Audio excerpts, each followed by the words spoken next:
Hi guys, welcome to முப்படை training academy. So இன்னைக்கு நம்ம பிசி அல்டிமேட்ல எதை பற்றி பார்க்க போறோம் அப்படின்னு பார்த்தீங்கன்னா உளவியல் கேள்விகள் தான். ஸோ ரொம்ப ஈஸியான கேள்விகள். டக்கு நம்ம என்ன பண்ணலாம், சால்வ் பண்ணி முடிச்சிடலாம். ஸோ எந்த அளவுக்கு உளவியல லாஸ்ட் மினிட்ல நல்ல ப்ரிப்பரேஷன் எடுத்துக்கிறியோ அந்த அளவுக்கு நல்ல மார்க் ஸ்கோர் பண்ணுவோமா, அதை மைண்ட்ல வச்சுக்கிட்டு படி.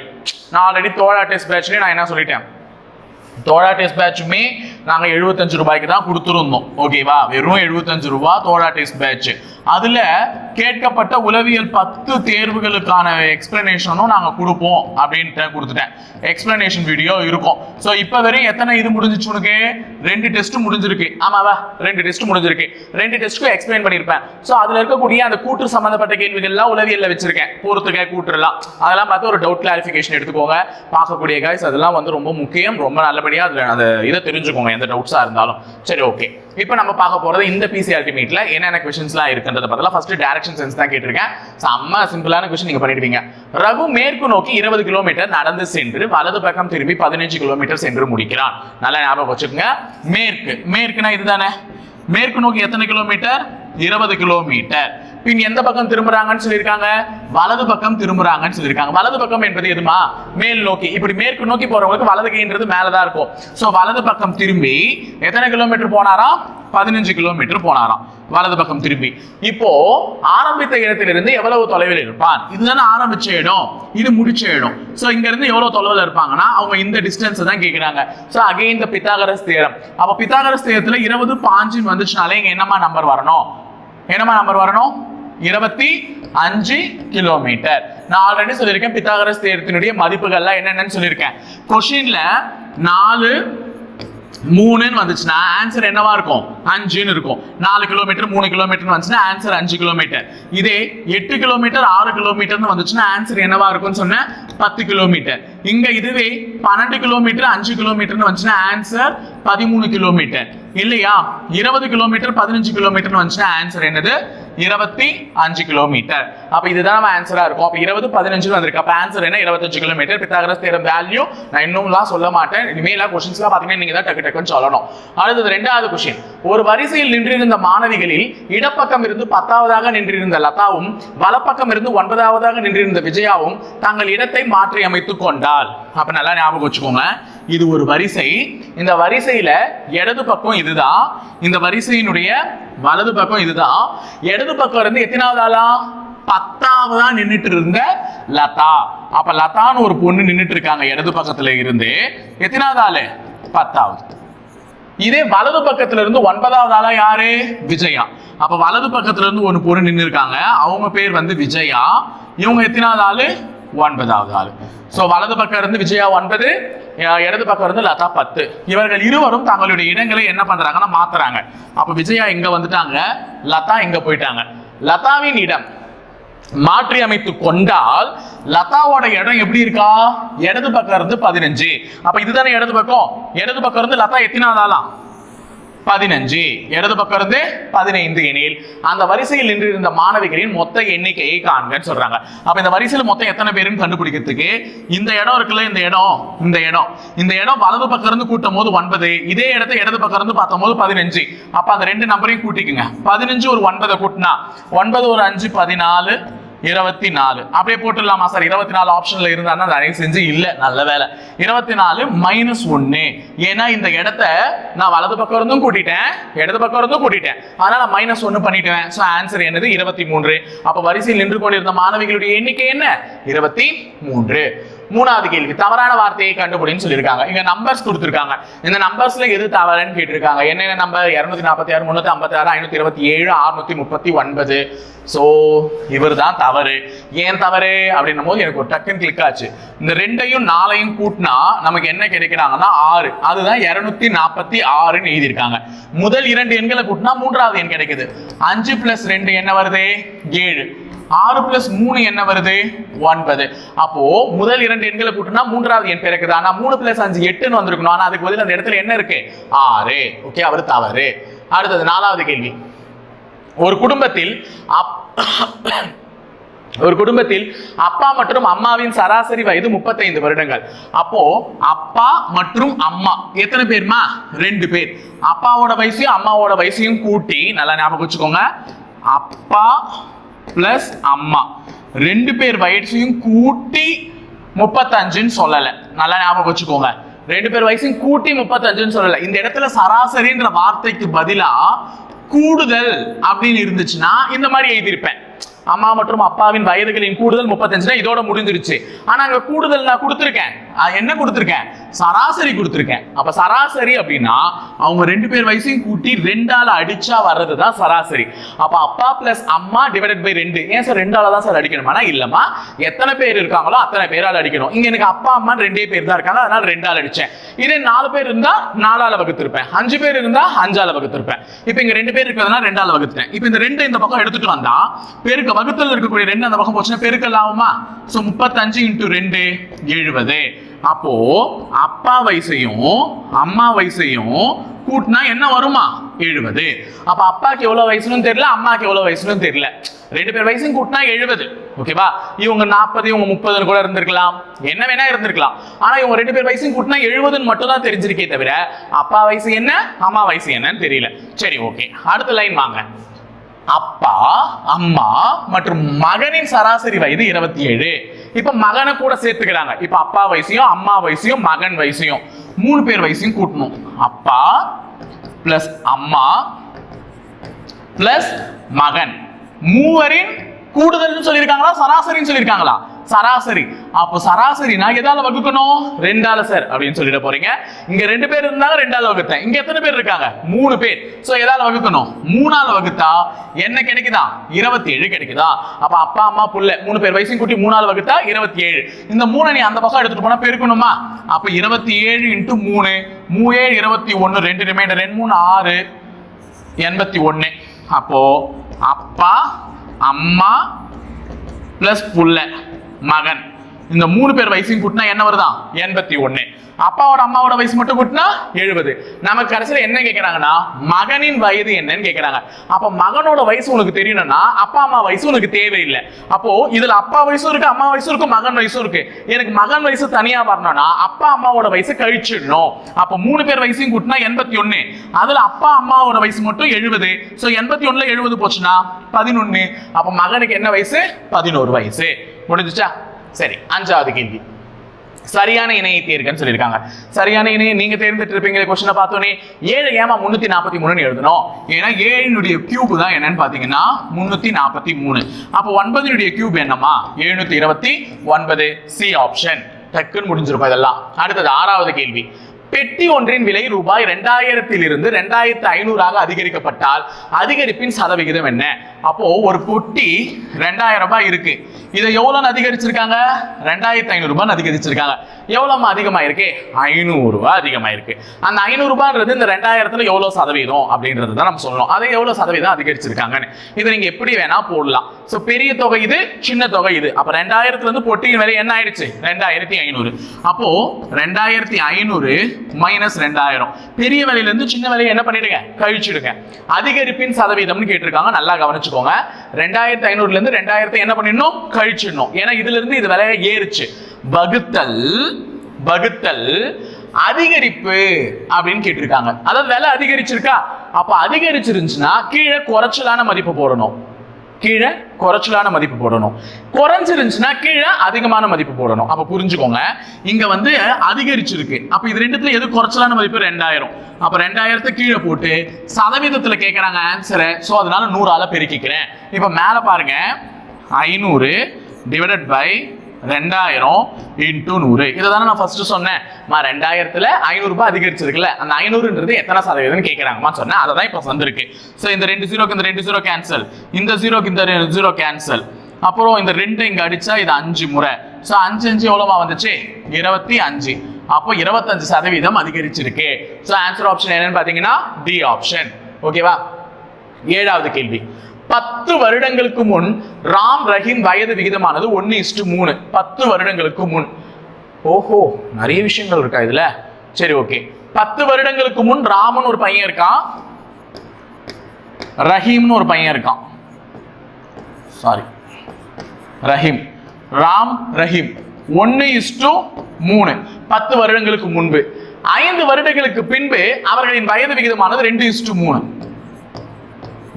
திருப்பி ராம் ரஹீம் 5 வருஷத்துக்கு அப்புறம் எப்படி இருக்காங்க 2:3 எனில் அவர்களின் தற்போதைய வயது விகிதங்கள் என்ன?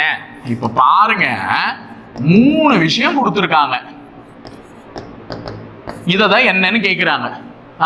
தற்போதைய நிகழ்கால வயது கேட்கிறாங்க. அப்ப 10 வருஷத்துக்கு முன்னாடினா நான் இறந்த காலத்தை நோக்கி போனேன். இறந்த காலத்தை நோக்கி போனா என்னது -10. ஏன்னா 10 வருஷத்துக்கு முன்னாடி. 5 வருஷத்துக்கு அப்புறம்னா எதிர்காலத்தை நோக்கி போகணும் +5. புரியுதா? ஏங்க +5ன்னு போட்டேன்? 5 வருஷத்துக்கு அப்புறம். அப்ப 5 வருஷத்துக்கு அப்புறம் வயசு என்னன்னா 5 கூட்டி சொல்லுவேன். 10 வருஷத்துக்கு முன்னாடி வயசு என்னன்னா 10 கழிச்சு சொல்லுவேன். அதனால 10 கழிக்கிறேன், 5 கூட்டுறேன். அப்ப நிகழ்காலத்துல இருந்து இறந்த காலத்துக்கு போகும்போது மைனஸ், நிகழ்காலத்துல இருந்து எதிர்காலத்துக்கு போகும்போது பிளஸ். சரி, 10 வருஷத்துக்கு முன்னாடி இப்படி இருந்த ரேஷியோ 10 வருஷத்துக்கு முன்னாடி அப்படி ஆயிருக்கு. ரெண்டுமே விகிதம் தான். ஏதாச்சும் ஒரு விகிதத்தை எக்ஸ்ன்னு எடுத்தாதான் நம்மளால கண்டே பிடிக்க முடியும். இங்க நிகழ்காலத்துல கொடுக்கல, இறந்த காலத்துக்கு போய் அங்க இருந்து எதிர்காலத்துக்கு போறாங்க. அப்ப பாருங்க, நான் ஃபர்ஸ்ட் இறந்த காலத்துல இருக்கக்கூடிய இந்த ரேஷியோ எக்ஸ்ன்னு எடுத்துக்கிறேன். அப்போ ராம் எக்ஸ் பங்கு இருக்கான், ரஹீம் 3x பங்கு இருக்கான். ராம் x பங்கு, ரஹீம் 3x பங்கு. இப்போ இங்க இருந்து தான் நான் இந்த ரேஷியோக்கு போக முடியும். நிகழ்காலம் தானே கண்டுபிடிக்கணும் நம்ம ஃபைனலா. அதனால நிகழ்காலத்துக்குலாம் என்னால போக முடியாது. இங்க இருந்து நான் என்ன பண்ண போறேன், அங்க போக போறேன். அப்போ இந்த 10 வருஷத்தை கழிச்சா நான் நிகழ்காலத்துக்கு வந்துருவேன்.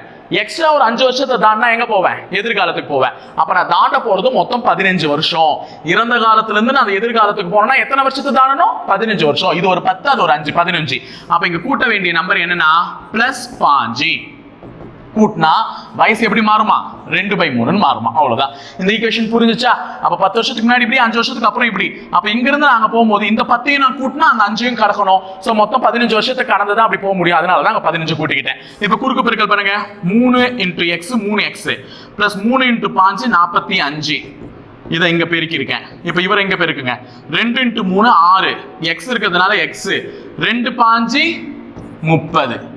ஓகேவா? x இன் மதிப்பு கண்டுபிடிக்கிறதுக்கு x எல்லாம் ஒண்ணா சேர்க்கலாமா? அப்ப பெரிய x யாரு, 6x. சின்ன x யாரு, 3x. அவரை கழிச்சுக்கிறேன். இங்க நம்பர்ல யாரு பெரியவங்க, 45. சின்னவங்க யாரு, 36. அப்ப 45 - 30. அப்ப 6x ல 3x போச்சுன்னா 3x = 45ல 30 போச்சுன்னா 5. அப்ப x இன் மதிப்பை கண்டுபிடிக்கிறதுக்கு 5/3 அடிச்சா x இன் மதிப்பு என்னமா, 5. x இன் மதிப்பு என்ன, 5.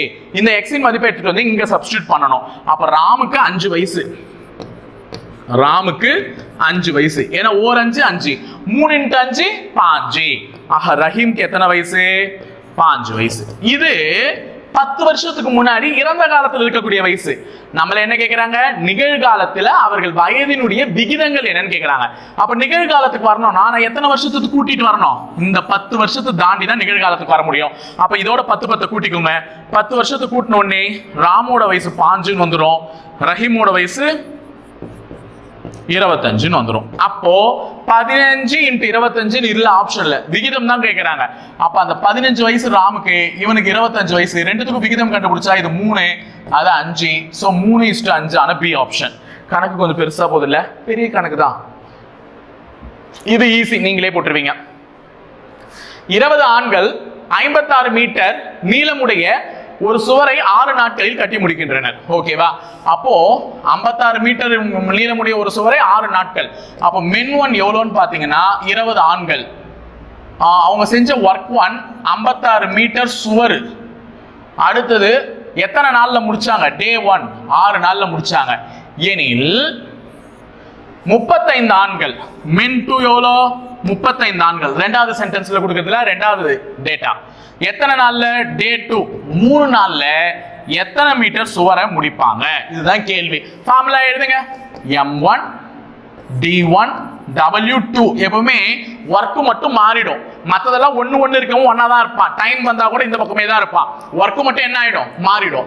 இங்க men 2 data 2 டே 2 w1. அப்ப ஒர்க் மட்டும் 1வது ஒர்க் அந்த பக்கம் போய்டும், 2வது ஒர்க் இந்த பக்கம் வந்துரும். சோ இப்போ இந்த டேட்டாலாம் எடுத்து போய் சப்ஸ்டிட்யூட் பண்ணுங்க. men 1 எவ்வளோ, 20. டே 1 எவ்வளோ, 6. ஒர்க் 2 எவ்வளோ, அதை தான் கண்டுபிடிக்கணும். ஒர்க் 2 தானே கண்டுபிடிக்கணும். men 2 எவ்வளோமா, 35. டே 2 எவ்வளோமா, 3. ஒர்க் 1 எவ்வளோமா, 56. இப்போ ஒர்க் 2 கண்டுபிடிக்கிறேன்னா இவனுக்கு ரெண்டு பேரும் அந்த பக்கம் அனுப்பிச்சிடலாமா? அப்போ work 2 is equal to 35 × 3 × 56 divided by 20 × 6. இது ஒரு முறை, இது 2 முறை. சோ அடுத்தது இதை அடிச்சா 5வது வாய்ப்பாட்டில் அடிக்கலாமா? 4 முறை 7 முறை, 4 முறை 7 முறை. அடுத்தது எதனை அடிக்கலாம்? ரெண்டாவது வாய்ப்பாட்டில் இவன் அடிக்கலாம். 5 2 முறை 16 4 முறை. ஓகே, நாலாவது வாய்ப்பாட்டில் அடிச்சா 6 முறை. 7 × 6 என்னம்மா 42. இல்லையா ஆன்சர்? எதனா மாற்றி அடிச்சிட்டேன்னா 4 7. ஸோ இவனை ரெண்டாவது வாய்ப்பாட்டில் தான் அடிக்கலாம்னு சொன்னேன். ரெண்டாவது வாய்ப்பாட்டில் எப்படிமா 24 வரும்? நானே தப்பாக அடிச்சுட்டு இருக்கேன். ஓகேவா? 4 2 முறை இருக்குது. 16ல் 8 முறை 28மா, சாரி 28. இது அடிச்சா இது 7 முறை. 7 7 49 மீட்டர். ஸோ ஆன்சர் பி ஆப்ஷன் 49 மீட்டர். அடுத்தது 9வது கேள்வி. ஒரு வெண்படம் கொடுத்துருக்கமா. யானைகள், ஓநாய்கள், விலங்குகள். விலங்குகள், யானை வேறு ஒரு விலங்கு, ஓநாய் வேறு ஒரு விலங்கு. ரெண்டுமே வெவ்வேறு வகையான விலங்குகள், ஆனால் ரெண்டுமே விலங்குகளுக்குள்ளதான் வரும். ஸோ இந்த மாதிரி இருக்கக்கூடிய சி படம் தான் இதற்கு சரியான வெண்படமாக அமையும். அடுத்தது 10வது கேள்வி. பின்வரும் கேள்விகள் ஒரு முறையில் குறியிட்டப்பட்டுள்ளது அப்படின்னு சொல்லிட்டாங்க. இப்ப பார்க்ன்றது இப்படி, ஷர்ட்ன்றது இப்படி, பண்டிட்ன்றது இப்படி எழுதுனா நிஷார் அதை எப்படி எழுதுவாங்க அப்படின்னு கேட்கறாங்க. முதல்ல என்ன எழுதியிருக்காங்க? 2ல தொடங்கணுமா? அப்ப ஏ ஆப்ஷன் கேன்சல். ஐயா என்ன எழுதியிருக்காங்க? இதுல 3வது லெட்டர் ஐ. 6 2 6ன்னு வரணுமா? B option cancel. எஸ் என்ன எழுதியிருக்காங்க? 1 2 6 1. அப்ப இவன் கரெக்ட், இவன் தப்பு. முடிஞ்சிருச்சா? Answer over. ஓகே. 11வது கேள்வி. BI P, இதுக்கு நீங்க தான் சொல்லணும். இது உங்களுக்கான ஹோம் ஒர்க்கா கொடுக்குறேன். இதுக்கு என்ன ஆன்சர்ன்றதை மறக்காம கமெண்ட் பாக்ஸ்ல கமெண்ட் பண்ணிட்டு போங்க. 11வது கேள்வியினுடைய ஆன்சர். ஏன்னா ஏபிசிடி பார்த்தா சொல்லிடலாம் இல்லம்மா, நீங்க சொல்லிடுவீங்கன்ற நான் நம்பிக்கை எனக்கு இருக்கு. அடுத்தது, வெட்ட வெளியில் மதியம் 12 மணி அளவில் நிற்கும் ஒருவனின் நிழல் எந்த பக்கம் விழும்? மதியம் 12 மணிக்கு நிற்கிறோம்னா சூரியன் என் தலை உச்சிக்கு நேரா இருக்கும். என் தலை உச்சிக்கு நேரா சூரியன் இருக்கும் போது நிழலானது எந்த பக்கமும் விழாது. ஸோ எதுவும் இல்லை, ஆன்சர். ஓகேவா? வெட்ட வெளியில் 12 மணிக்கு நிற்கும் ஒருவனின் நிழல் கீழே என்ன ஆகாது? விழாது. அடுத்தது 13வது கேள்வி. A:B 5:9 B:C 4:7 எனில் A:B:C என்னன்னு கேட்கிறாங்க. அப்போ நம்மளை கேட்கறது A:B:C என்னன்னு. அதுக்கு முதல்ல A:B என்ன கொடுத்துருக்காங்களோ அது அதுக்கு நேரம் எழுதிரு. இவன் 5 இவன் 9. A 5, B என்னது 9. நேரா எழுதிட்டேன். B:C என்ன கொடுத்துருக்காங்க? 4:7. ஏற்கனவே B நான் 9 எழுதிட்டேன்னா அப்ப அந்த 4 நான் கீழே எழுத போறேன். ஏன்னா B என்ன 4, C என்ன 7. புரிஞ்சுச்சா? புரிஞ்சுதாமா? அப்போ A:B 5:9, B:C 4:7. இப்போ இந்த விடுபட்ட இடத்துல இந்த இடம் 2 இடம் காலியா இருக்கு. எப்பவுமே காலியா இருந்துச்சு என்ன பண்ணுவீங்க? கொஞ்சம் கொஞ்சமா நகர்த்தி பக்கத்து வீட்டு இடத்தையும் சேர்த்து குடிப்பீங்கல்ல. அப்போ இந்த 9 போயிட்டு என்ன பண்ணுவான்? இந்த காலியா இருக்கிற இடத்துல புடிச்சுவான் பக்கத்து இடத்த. இங்க காலியா இருக்கிற இடத்துக்கு பக்கத்துல எவன் இருக்கான்? 4. அவன் இந்த இடத்த புடிச்சிடுவான். ஓகேவா? சோ காலியா இருக்கிற இடத்துல பக்கத்துல இருக்கவங்களை வச்சு நிரப்பிக்கோங்க. இப்ப நேரா இருக்கிறவங்கள பெருக்கி எழுதுனா முடிஞ்சிச்சு. 5 × 4 20, 9 4 36, 9 × 7 63. அவ்வளவுதான்மா. இதுக்கு மேல அடிஞ்சா ஏதாச்சும் ஒரு வாய்ப்பாட்டுல பொதுவா அடிப்பட்டா அடிங்க, அடிப்படலைன்னா ஆன்சரை அதோட முடிச்சு விட்டுரு. ஸோ 20:36:63. ஏன்னா அடிப்படாது. 20 36 வேணா ரெண்டாவது வாய்ப்பாடு இல்லை 4வது வாய்ப்பாட்டில் அடிப்படும். ஆனால் 63 அவனுக்கு கூட ஜோடி போட முடியாது வேற எந்த வாய்ப்பாட்டிலையும். அதனால அதோட நிறுத்திட்டேன். அடுத்தது 14வது கேள்வி. ஆதித்யாவின் வீடு கிழக்கு நோக்கி உள்ளது. அப்ப ஆதித்யாவுடைய வாசப்படி, அவங்க வீட்டு வாசப்படி எப்படி இருக்கான்? கிழக்கு நோக்கி. அப்ப இதுதான் ஆதித்யாவின் வீடு. ஆதித்யாவின் வீடு எந்த திசையை நோக்கி இருக்கு? கிழக்கு திசையை நோக்கி இருக்கு. ஓகேவா? கிழக்கு திசையை நோக்கி இருக்கு வாசப்படி. இதுதானே கிழக்கு. அப்ப ஆதித்யாவின் வீடு கிழக்கு திசையை நோக்கி உள்ளது. அவன் வீட்டின் பின்வாசலில் இருந்து, பின்வாசல்னா எந்த பக்கம்? மேற்கு பக்கம். ஏன்னா அவன் வீடு கிழக்கு திசையில் நோக்கி இருக்கு. அப்ப வீட்டின் பின்வாசலில் இருந்து மேற்கு புறமாக அவன் எத்தனை மீட்டர் செல்கிறான்? 50 மீட்டர் நடக்கிறான். 50 மீட்டர் நடக்கிறான். பின் வலதுபுறம் திரும்பி, மேற்கு நோக்கி போறவங்களுக்கு வலதுபுறம் இது வலதுபுறம் திரும்பி 50 மீட்டர் நடக்கிறான். இறுதியில் இடதுபுறம் திரும்பி 25 மீட்டர். இப்ப இடதுபுறம் திரும்பி எத்தனை மீட்டர்? 25 மீட்டர் நடக்கிறான், நடந்து முடிக்கிறான். இப்போது ஆதித்யா ஆரம்பித்த இடத்தில் இருந்து எந்த திசையில் உள்ளான்? அப்ப ஆதித்யா ஆரம்பிச்ச இடம் இதுதான். ஏன்னா வீட்டுல இருந்து தான் ஆரம்பிச்சிருக்கான். ஆரம்பிச்ச இடத்துக்கு எந்த திசையில இருக்கான்னு கேட்கிறாங்க. அப்ப ஆரம்பிச்ச இடத்துக்கு கோடு போடுங்க. இது வடக்கு திசை, இது கிழக்கு திசை, இப்படி போனா மேற்கு திசை, கீழே போனா தெற்கு திசை. ஆனா அவன் இருக்கிறதோ இந்த சென்டர், இந்த திசை. அப்ப வடக்கும் மேற்கும் சேர்ந்த வடமேற்கு தான் ஆன்சர். புரிஞ்சுச்சா? அப்ப ஆரம்பித்த இடத்திலிருந்து வடமேற்கு திசையில் உள்ளான். அடுத்தது 15வது கேள்வியும் ஒரு கோடிங் டீகோடிங் தான். பீஸ்ன்ற வார்த்தை எப்படி எழுதுறாங்க அப்படின்னு நம்மள கேட்கறாங்க. பீஸ் P என்ன எழுதிருக்காங்க ash, A percentage, C by, E at. அவ்வளவுதான்மா. அப்போ ash at percentage, ash at percentage, இது D ஆப்ஷன். ஓகேவாமா? சரியா பச்சா?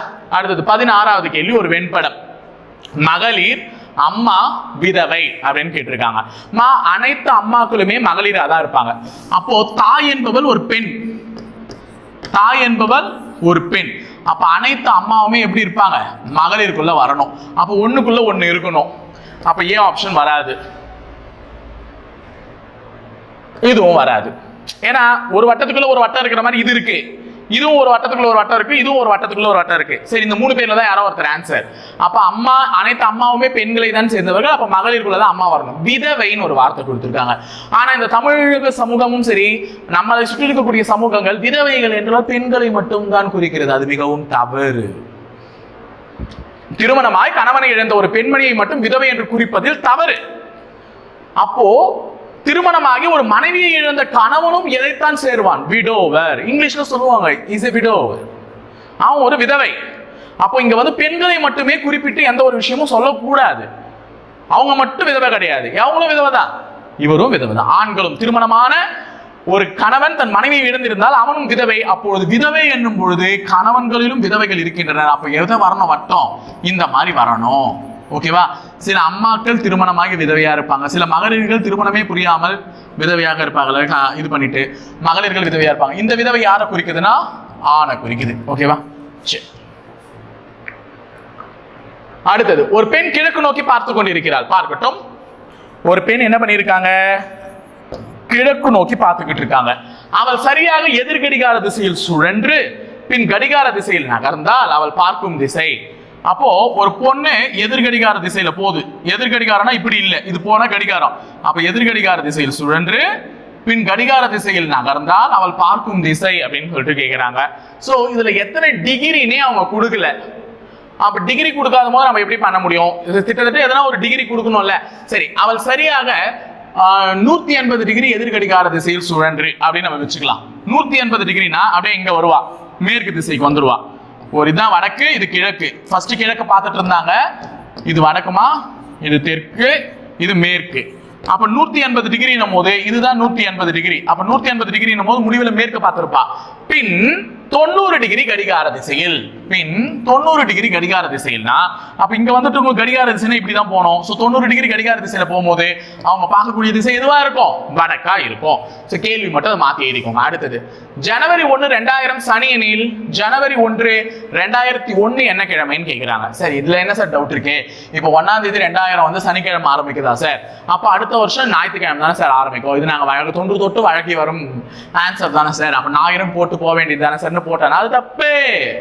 என்ன சார் சொல்றீங்க திடீர்னு சொல்றீங்களே அப்படின்னா, ஆமாம்பா 2000 என்பது என்ன வருடம்? லீப் வருடம். இந்த 2000 ஒரு லீப் வருடம். அப்போ சாதாரண வருடமா இருந்துச்சுன்னா இப்ப 1998 எடுத்துக்கோ, இது ஒரு சாதாரண வருஷம். இப்போ இந்த 1998ல ஜனவரி 1 வெள்ளிக்கிழமைன்னு வச்சுக்கோமா. ஜனவரி 1 வெள்ளிக்கிழமைனா கண்டிப்பா டிசம்பர் 31 என்ன கிழமையா இருக்கும்? வெள்ளிக்கிழமையா தான் இருக்கும். இது சாதாரண வருஷம். அப்ப 1999 ஜனவரி 1 என்ன கிழமையில பிறக்கும்? சனிக்கிழமையில பிறக்கும். ஏன்னா டிசம்பர் 31 அடுத்து ஜனவரி 1 அது 1999 சனிக்கிழமையில பிறக்கும். இது எப்பனா சாதாரண வருஷமா இருந்துச்சுன்னா. ஆனா 2000ன்றது லீப் வருடம். எப்பவுமே லீப் வருடம் ஜனவரி 1 சனின்னு வச்சுக்கோ, டிசம்பர் 31 என்ன கிழமையா இருக்கும்? சனிக்கு அடுத்த கிழமையான ஞாயிறா தான் இருக்கும் லீப் வருடம். ஓகேவா? ஏன்னா பிப்ரவரி 29 ஒரு நாள் எக்ஸ்ட்ரா ஆட் ஆகுறதுனால ஒரு நாள் தள்ளி தான் முடியும். அப்ப சனிக்கிழமை ஆரம்பிச்சா சனிக்கிழமையே முடியாது. என்ன கிழமையில முடியும்? மறுநாள் ஞாயிற்றுக்கிழமையில தான் முடியும். அப்போ ஜனவரி 1 2001 என்ன கிழமையா இருக்கும்னா திங்கள், ஞாயிறுக்கு அடுத்த கிழமையான திங்கள். அடுத்தது 19வது ஒரு இருசக்கர வண்டி மற்றும் தொலைக்காட்சி பெட்டிகளின் விலைகள் 7:5. இருசக்கர வண்டி, இரு சக்கர வண்டி மற்றும் என்னது? டிவி, தொலைக்காட்சி பெட்டி. விகிதங்கள் என்ன? 7:5. அப்ப பைக் 7 பங்கு, டிவி 5 பங்கு விகிதத்தில் உள்ளது. தொலைக்காட்சி பெட்டியை விட இருசக்கர வண்டியின் விலை 8000 அதிகம். அப்போ டிவியை விட இருசக்கர வண்டி எவ்வளவு அதிகம்? 8000 ரூபாய் அதிகம். 8000 ரூபாய் அதிகம்ன்றது என்னமா குறிக்கிறாங்க? அந்த இரண்டு பொருட்களுடைய விலை வித்தியாசத்தை குறிக்கிறாங்க. அந்த இரண்டு பொருட்களினுடைய விலை வித்தியாசத்தை குறிக்கிறாங்க. அப்போ வித்தியாசம் 8000 தானே சொன்னாங்க, சாரி 8000. அந்த இரண்டு பொருட்களுடைய விலை வித்தியாசம். வித்தியாசம்னாலே என்னது? மைனஸ். அப்ப இவன் 7x பங்கு, இவன் 5x பங்கு, ரெண்டு பேருக்கும் உள்ள வித்தியாசம் தான் 8000. அப்ப 7x minus 5x is equal to 8000. 7x ல 5x போச்சுனா 2x. அப்ப x is equal to 8000 by 2 அடிஞ்சா x இன் மதிப்பு என்னமா? 4000. 4000. இப்ப நம்ம என்ன கேக்குறாங்க? தொலைக்காட்சி பெட்டியினுடைய விலை என்னன்னு கேக்குறாங்க. இங்கேயும் ஒரு x இருக்கு, இங்கேயும் ஒரு x இருக்கு. சப்ஸ்டிட்யூட் பண்ண எதை வேலை வேணா சொல்லலாம். பைக் எவ்வளவு விலை? 7 into 4000. 7 நாள் என்னம்மா? 28000. டிவி எவ்வளவு விலை? 5x. 5 into 4000. 5 நாள் என்னம்மா? 20. அப்போ 20000. அப்போ டிவி விலை 20000, பைக் விலை 28000. ரெண்டு பேத்துக்கும் விலை வித்தியாசம் 8000 வந்துச்சா? அப்போ அவங்க நம்மள கேட்டிருக்கிறது டிவியோட விலை 20000 சொல்லிட்டு போயிட்டே இருக்க வேண்டியதுதான். ஓகேவா? 20வது கேள்வி போயிடலாமா? எத்தனை முக்கோணங்கள் மற்றும் சதுரங்கள் உள்ளதுன்னு கேட்டிருக்காங்க. சப்ப கேள்வி. நான் ஆல்ரெடி சொன்னேன், இதுல எத்தனை பார்ட்டா பிரிஞ்சிருக்கோ அதை எதால பெருக்கிக்கணும்? 2ஆல பெருக்கிக்கணும். 2ஆல பெருக்கினா அதுல எத்தனை முக்கோணம் உருவாகுதுன்றது உனக்கு தெரிஞ்சிடும். இப்ப இதுல மட்டுமே 8, இதுல ஒரு 8, இதுல ஒரு 8, 8 8 16, 16 8 24. 24 இங்க பாருங்க, 25 26 27 28. அப்ப முக்கோணங்கள் 28. அப்ப பி ஆப்ஷனும் கேன்சல், டி ஆப்ஷனும் கேன்சல். சதுரங்கள் எத்தனை சார்? கண்ணுக்கு தெரிஞ்சு 3 தானே சார் இருக்கு. 3 சதுரம் தானே சார், முடிஞ்சிச்சு இல்ல? அப்ப 28 முக்கோணம் 3 சதுரம். ஏ ஆப்ஷனை போட்டுடலாம். No way. இங்க பாருங்க, தலைகீழ சாய் சதுரம், இவங்க சாஞ்சு இருக்காங்க. அப்ப 28 முக்கோணங்கள் 5 சதுரங்கள் உள்ளன. ஓகேவா? அடுத்தது 21வது கேள்வி. கூட்டல் குறியீடுகளை மாற்றிவிடும் கணித குறியீடுகளின் மாற்று செயல். 33 வகுத்துல என்னென்ன மாத்திருக்காங்க? வகுத்தல் என்பது குறியீடு 11, மைனஸ் என்பது பெருக்கல் 2, கூட்டல் என்பது மைனஸ் 25, பெருக்கல் என்பது வகுத்தல் 5. அவ்வளவுதான். சிம்பிள்ஸா மாத்தி எழுதிட்டேன். இதுக்கப்புறம் இதை சால்வ் பண்ணணும் போர்ட் மாஸ்டர் ரூல் படி. ஃபர்ஸ்ட் வகுத்தல் பண்ணிடுங்க. 25 5ஆல் அடிச்சா 5 மைனஸ் 11 2ஆல் பெருக்கினா 22 33 பிளஸ். ஒரே ஸ்டெப்ல நான் வகுத்தலையும் முடிச்சிட்டேன், ஒரே ஸ்டெப்ல பெருக்கலையும் முடிச்சிட்டேன். இவங்களை பெருக்கினா 22, இவங்களை வகுத்தா 5. இப்ப இவங்க ரெண்டு பேரையும் கூட்டி அதை கழிக்கணும். சோ இவங்க ரெண்டு பேரையும் கூட்டினா 55. 55 மைனஸ் 5 எவ்வளவுமா? 50. அவ்வளவுதான் ஏ ஆப்ஷன். ஓகேவா? 22வது கேள்வி. 133% என்பது எதற்கு சமம் அப்படின்னு கேக்குறாங்க. சதவீதம்னு கொடுத்திருக்கான். சதவீதம்னாலே என்னமா? வகுத்தல் 100. அப்ப 133 வகுத்தல் 100. சதவீதம்னாலே எப்படி எழுதணும்? Divided by 100. இப்போ கீழே 100ஆல வகுக்கிறேன்னு வச்சுக்கோ, எத்தனை பூஜ்ஜியம் இருக்கோ அத்தனை ஸ்தானம் தள்ளி புள்ளி வைக்கணும். இங்க 2 பூஜ்ஜியம் இருக்கா? 2 ஸ்தானம் தள்ளி புள்ளி வச்சா 1.33. அப்ப ஆன்சர் ஆப்ஷன் ஏ. புரியுதா? அப்ப 133% என்பது 1.33க்கு சமம். அப்ப இங்க நான் கேக்குறேன் 147/1000 இது எதற்கு சமம்? 3 0 இருக்கா? அப்ப 3 ஸ்தானம் தள்ளி புள்ளி வைக்கணும். 7 4 1 புள்ளி வச்சுட்டா முன்னாடி 0. அப்ப 0.147.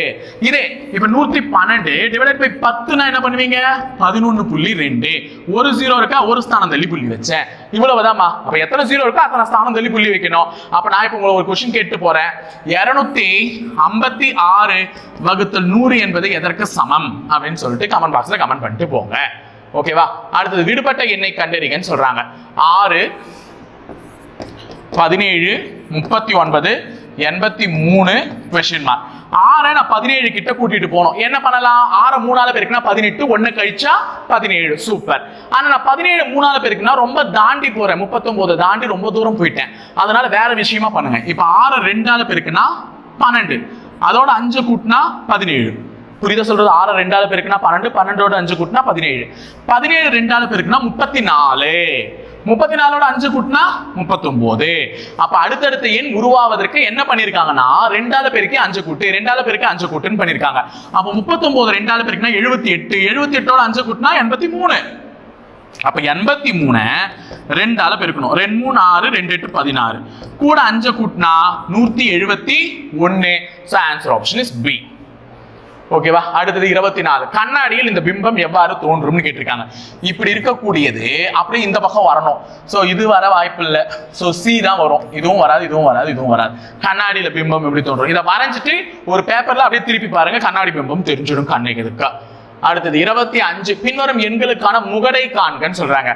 முகடு என்றாலே ஒரு தொடரில் ஒரு எண் எந்த எண் அதிகமாக வந்திருக்கிறதோ அதுதான் முகடு. இப்ப நாங்க எழுதுறோம் பாருங்க, 5 3 4 3 2 1 6 3 5 2 1 3 4 2 3 3 5 இப்படி இருக்கு.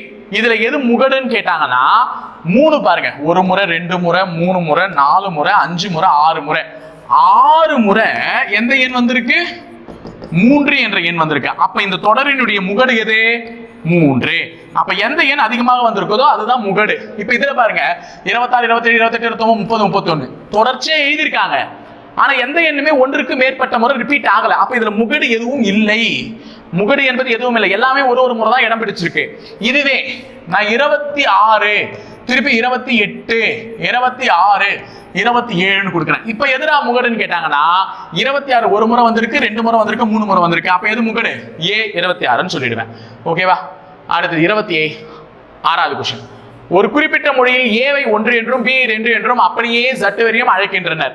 ஒண்ணு இல்ல, ஏபிசிடில அது பொசிஷன் என்னன்னு சொல்லியிருக்காங்க. அப்படின்னா இந்த பிடிக் இதை எப்படி எழுதுவாங்கன்னு கேக்குறாங்க. சி 3 டி 4 ஐ 9 பி 2 2 9 4 4 9 3 அவ்வளவுதான், ஆன்சர் ஓவர். அடுத்து 500 20% 15% 10% என்பது என்னன்னு கேக்குறாங்க. அப்போ 500 500ஓட 20% 20%னாலே 20/100 சதவீதம்னாலே 100, அதனுடைய 15% 15/100 அதனுடைய 10% 10/100 என்பது என்னன்னு கேக்குறாங்க. சோ இந்த 2 0க்கு இந்த 2 0 கேன்சல். இங்க ஒரு 0 இங்க ஒரு 0 இங்க ஒரு 0 இங்க ஒரு 0 கேன்சலா. இப்போ 5 இது ஒரு முறை 20 சாரி 100 இது 10 20 முறை. ஓகேவா? இது 2 ஒரு முறை 20 10 முறை 15 10 15ன்றது எத்தனை முறை? 10ன்றது எத்தனை முறை? இது 3 முறை, இது 2 முறை. சோ 3/2ன்னு வந்திருக்கு. 3/2 என்னன்னு எழுதலாம்? 1.5. சோ 1.50. So answer 1.50. ஓகேவா? அடுத்தது 28. விடுபட்ட எண் அல்லது எழுத்தை கண்டறிக. இதுவுமே நீங்களே சொல்லிடலாம்ல கமெண்ட் பாக்ஸ்ல. ஈஸியான ஒரு क्वेश्चन தான். A B C D அப்ப இங்க E வரும்.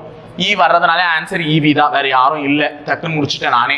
அடுத்தது 29வது क्वेश्चனும் விடுபட்ட எண்ணை அறிகன்னு தான் சொல்லியிருக்காங்க. 3 7 10 14 क्वेश्चन மார்க் கொடுத்திருக்காங்க. எண் எவ்வளவு அதிகரிச்சிருக்குன்னு பாரு. புள்ளி வந்துச்சு அது வந்துச்சுலாம் பேசக்கூடாது. 3ல இருந்து 7 வர்றதுக்கு எவ்வளவு கூட்டியிருக்காங்க? 3 கூட்டியிருக்காங்க. 7ல இருந்து 10 வர்றதுக்கு அகைன் எவ்வளவு கூட்டியிருக்காங்க? 3. திருப்பி எவ்வளவு கூட்டியிருக்காங்க? 3. அப்ப மறுபடியும் எவ்வளவுதான் கூட்டுவாங்க? 3 கூட்டணும். அப்ப 14ஓட 3 கூட்டினா என்ன வரும்? 17.5. சோ ஆன்சர் முடிஞ்சிருச்சு. லாஸ்ட் அண்ட் ஃபைனல் क्वेश्चन 30வது क्वेश्चन. ஒரு வகுப்பில் தரவரிசையின் அடிப்படையில் மேலிருந்து 9வது இடத்தில் அணு இருக்கிறாள். அப்போ ஒரு கிளாஸ்ல ஒரு ரேங்க் இருக்கு, அதுல மேல இருந்து 9வது இடத்துல யாரு? அணு. அடுத்தது பிரியாவை விட 4 இடங்கள் முன்னிலையிலும் அணுவை விட 2 இடங்கள் பின்னாலும் சுதா இருக்கிறாள். அப்ப சுதான்ற ஒரு பொண்ணு அணுவை விட எத்தனை இடங்கள் பின்னாடி? 2 இடங்கள் பின்னாடி. அப்ப அணு 9வது இடமா? 2 இடம் பின்னாடினா 11வது இடம். யாரு? சுதா. சுதா எவ்வளோ? 11வது இடம். 2 இடங்கள் பின்னாடி. இது முதல் இடம், இது 2வது இடம். அப்ப அணுவை விட 2 இடங்கள் பின்னாலும் யாரை விட 4 இடங்கள் முன்னில்? பிரியாவை விட. அப்ப பிரியான்னு ஒரு பொண்ணு இருக்கா, அவளை விட 4 இடத்துல முன்னாடி. அப்போ 1 2 3 4 4. ஓகேவா? 1 2 3 4 4 இடங்கள் முன்னாடி. 1 2 3 4 4வது இடம். இவதுல இருந்து பின்னாடி 2வது இடம். ஓகேவா? அப்போ இந்த இடம் பாருங்க, இது 12 இது 13 இது 14 இது 15. அப்ப பிரியா எத்தனாவது இடம்? 15வது இடம். தெரிஞ்சுச்சா? சொல்றது புரிஞ்சுச்சாமா? அப்போ சுதா என்பவள் அணுவை விட 2 இடங்கள் பின்னாலும் பிரியாவை விட 4 இடங்கள் முன்னிலையிலும் இருக்காங்க. அப்ப அவ 11வது, அவளை வச்சு பிரியாவை 15ன்னு கண்டுபிடிச்சிட்டேன். பிரியாவிற்கு பின்னால் 5 சிறுமிகள் உள்ளனர். பிரியாவுக்கு பின்னாடி எத்தனை சிறுமிகள்? 5 சிறுமிகள். பிரியாவே 15, அவளுக்கு பின்னாடி 5 பேர். நான் மொத்தமா கிளாஸ்ல எத்தனை பேர் இருக்காங்க? 20 பேர். அப்போ ஏ ஆன்சர் முடிஞ்சிச்சு. ஓகே மாமா? ஓகே கைஸ், ஸோ ஓரளவுக்கு நம்ம இன்னைக்கு உளவியல் கொஸ்டின்ஸ் கொஞ்சம் பார்த்துட்டோம். ஸோ எல்லாருமே தொடர்ந்து நல்லா படிங்க. ஸோ எங்களால் முடிஞ்ச அளவுக்கு நாங்கள் எஃபர்ட்ஸ் போட்டு கிட்ட வந்துட்டோம். ஸோ இதுக்கப்புறம் படிக்க வேண்டியது உங்களுடைய கடமை. அதை மறக்காமல் நல்லபடியாக பண்ணிட்டு நல்ல மார்க்கை வாங்கிக்கும். தேங்க்யூ.